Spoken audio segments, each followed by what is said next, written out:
Krishna. Happy Ekadashi, Yogini Ekadashi. Yogini Ekadashi कथा। धर्मराज युधिष्ठिर बोले, हे जनार्दन, मैंने ज्येष्ठ मास के शुक्ल पक्ष की निर्जला एकादशी की कथा सुनी। अब आप मुझे कृपा करके आषाढ़ मास के कृष्ण पक्ष की एकादशी की कथा बताइए। इस एकादशी का क्या नाम है और इसका क्या महत्व है, ये सब वर्णन करिए। भगवान श्री कृष्ण बोले, हे राजन, आषाढ़ मास के कृष्ण पक्ष की एकादशी का नाम योगिनी है। इसके व्रत से समस्त पाप नष्ट हो जाते हैं और इस लोक में भोग और परलोक में मुक्ति देने वाला है। हे राजेश्वर, यह एकादशी तीनों लोकों में प्रसिद्ध है। इसके व्रत से पाप नष्ट हो जाते हैं। आपसे पुराण में कही हुई कथा कहलाता हूँ। तो श्री कृष्ण जी ने कथा बोली। अलकापुरी नाम की नगरी में एक कुबेर नाम का राजा राज्य करता था। वह शिव भक्त था। उसकी पूजा करने के लिए एक हेममाली पुष्प लाया करता था। उसके विशालकाक्षी नाम की एक सुंदर स्त्री थी।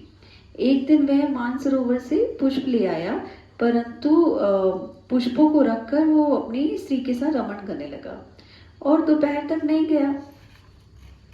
जब राजा कुबेर को उसकी राह देखते देखते दोपहर हो गई तो उसने क्रोधपूर्वक अपने सेवकों को आज्ञा दी कि तुम लोग जाकर हेममाली का पता लगाओ कि वह अभी तक पुष्प लेकर क्यों नहीं आया है।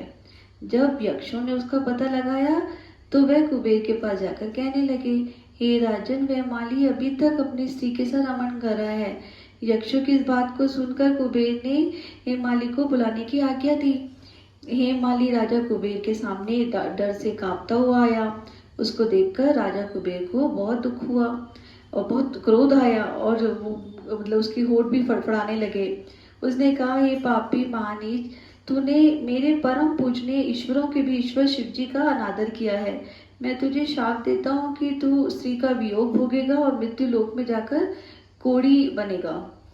कुबेर के शाप से उसी समय स्वर्ग से पृथ्वी पर गिरा और कोढ़ी हो गया। उसकी स्त्री भी उसी समय उससे पिछड़ गई।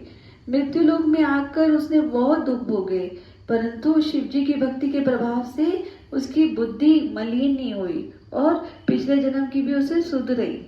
इसलिए वह अनेक दुखों को भोगता हुआ और अपने पूर्व जन्म के कुकर्मों का स्मरण करता हुआ हिमालय पर्वत की तरफ चल दिया। वहां पर चलते चलते मार्कंडेय ऋषि के आश्रम पर पहुंचा और वह ऋषि बहुत ही बूढ़े थे और तपशाली थे। वह दूसरे ब्रह्मा के समान लग रहे थे। उनका वह आश्रम ब्रह्मा की सभा के समान ही शोभा दे रहा था। उनको देखकर वह हेममाली वहां आया और उनको प्रणाम करके उनके चरणों में गिर पड़ा। उसको देखकर मार्कंडेय ऋषि बोले कि तूने कौन से ऐसे कर्म किए कि जिससे तू कोढ़ी हो गया और तू इतना दुख भोग रहा है।